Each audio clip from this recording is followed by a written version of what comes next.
For this episode of Movie Land, we're going to talk about the top 5 episodes from the first season of Sledge Hammer. Trust me, I know what I'm doing.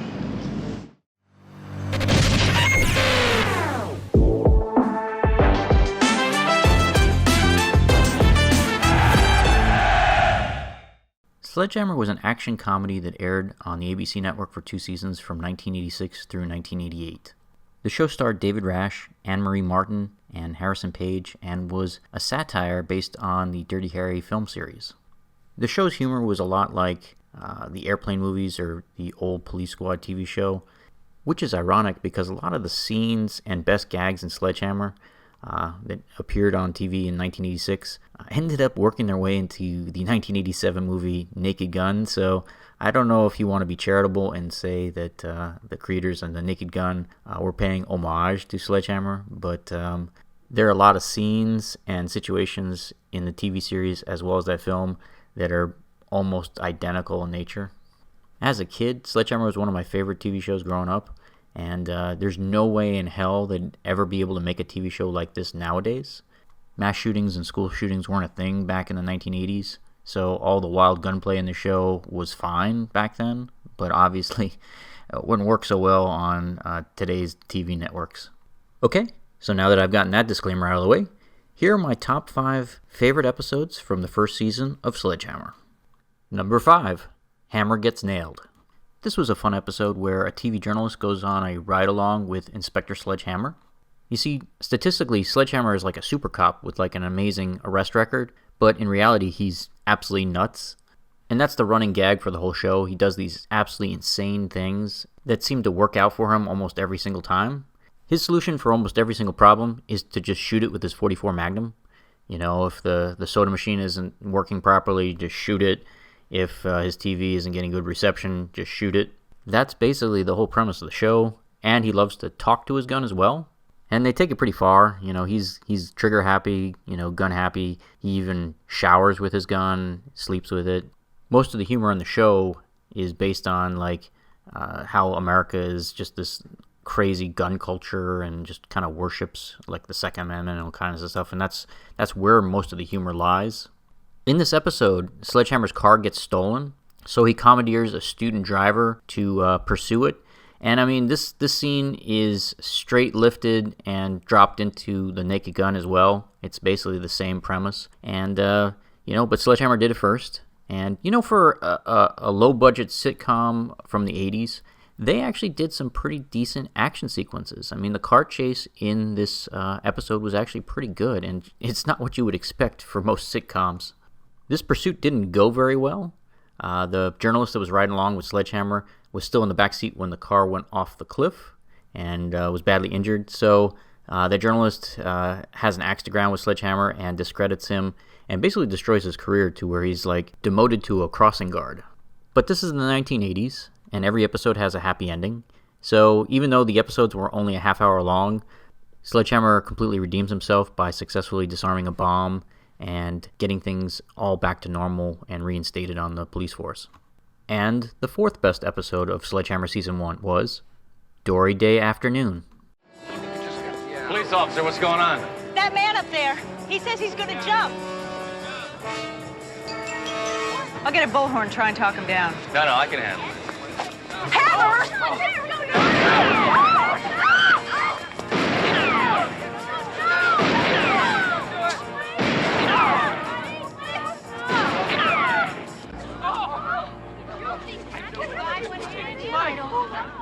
Another life saved. And I still have 1 bullet left. This is another fun episode.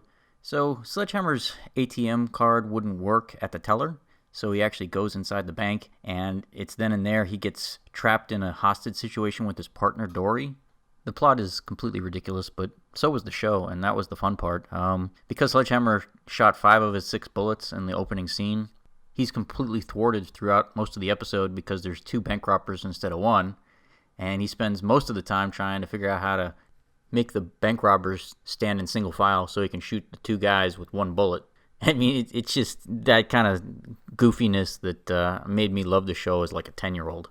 The one thing that I always found remarkable about the show is it's only a half-hour sitcom, but they shot so many different locations. In one episode, they're out on the city street and dealing with like a jumper, and then suddenly they're in a bank. Then they're taking this bus to the airport. Then there's a final confrontation on a jumbo jet. I mean, that's a lot of location changes for just a sitcom.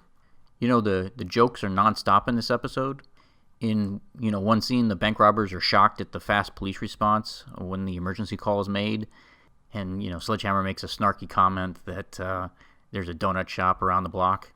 There's another funny joke where the two bank robbers are talking about, hey, your sister can finally get that surgery, with the the implication that she's really sick and ill, and it turns out she wants to get cosmetic surgery to her nose. So just a lot of goofball antics throughout this episode, and it is certainly one of my favorites of the entire series. Number 3, Desperately Seeking Dori. So in the pilot episode of this show, they teamed up Inspector Sledgehammer with Dori Sledge, and as his partner, she was like the straight-laced person who would adhere by the rules and do her best to keep him out of trouble as much as she could. That's why this episode, Desperately Seeking Dori, is so much fun. In this episode, she gets injured, gets hit on the head, and suddenly takes on the personality of Sledgehammer. And Anne-Marie Martin's take on Sledgehammer is even more over the top than David Rash. So it's just fun to watch her do her shtick and impersonation of Sledgehammer, and watching them both like almost compete to see who can be crazier and more wild. It's just a great episode. And I mean, there's so many zingers in this one. I still laugh every time with her like Dirty Harry line when she goes up to a bank teller who's making change, and she points a 45 in his face and says, "Can you break a 45?" I mean, it's just a funny joke. And them kind of repeating each other's dialogue in a lot of scenes is funny, so much so that their Captain Trunk, says, "I can't handle any more stereo hammers." And as somebody who grew up with like 80s TV shows, they had a lot of great guest stars in this one, a lot of recognizable faces. The only knock on this particular episode was there wasn't a lot of action. It was basically all comedy. So if you were looking for one of the more action-packed episodes of Sledgehammer, this wasn't one of them. Despite the lack of action, I still think this is one of the best episodes from Season 1. For the second best episode of Sledgehammer Season 1, it would be the pilot episode, Under the Gun. And Sledgehammer started with a really great pilot.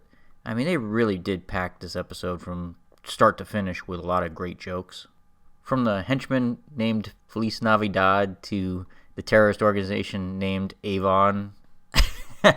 and I mean, the action at the end is great. I mean, there's one scene where Sledgehammer comes up to a mad sniper on the top of an office building, and he pulls a bazooka out of his trunk and blows up the entire building. I mean, it's just so over the top and flamboyant and just crazy that the brutality of it is the humor. It was, this is the same type of era that Robocop came out, and I think the year after this TV show hit the air. And, the same type of American satire. They were making fun of just the excess of a lot of American culture.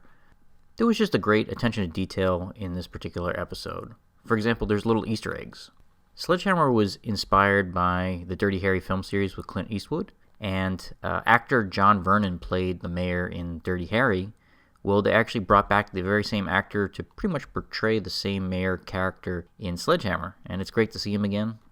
While I was watching the pilot episode, it occurred to me that Sledgehammer is just such a unique thing, and it's nothing like any kind of TV made today.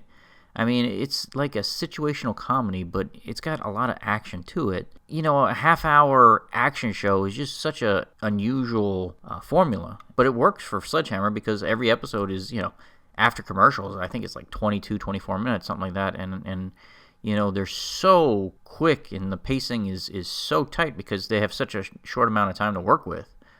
There's just nothing like it on TV today. This type of show probably hasn't been made since the 1980s.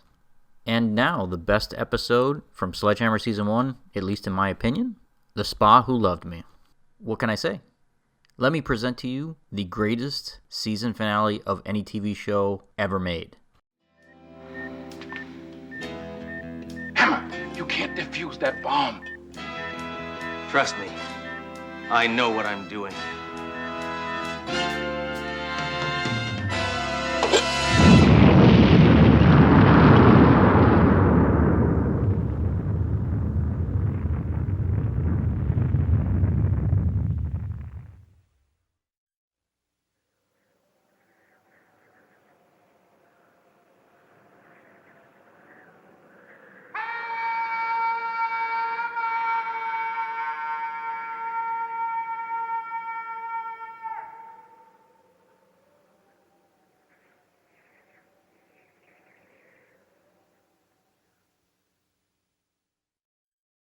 To say Sledgehammer was a little outside the box is putting it mildly.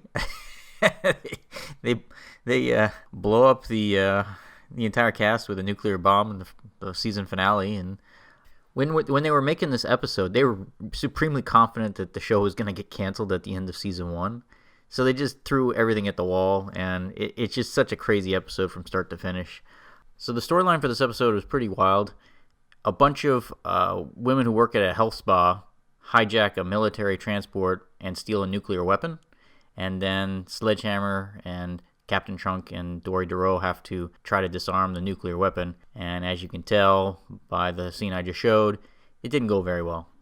When ABC picked the show up for a second season, there was a quick disclaimer at the beginning of the season 2 premiere, and it had a title card that said, all the events of the following season take place 5 years before that nuclear explosion. Thank you.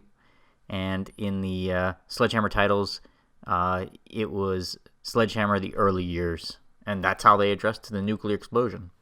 I mean, what else can I say about Sledgehammer? I absolutely loved this show growing up as a kid. I think a lot of the humor still works even 30 years later, just because the show was so funny back in the day.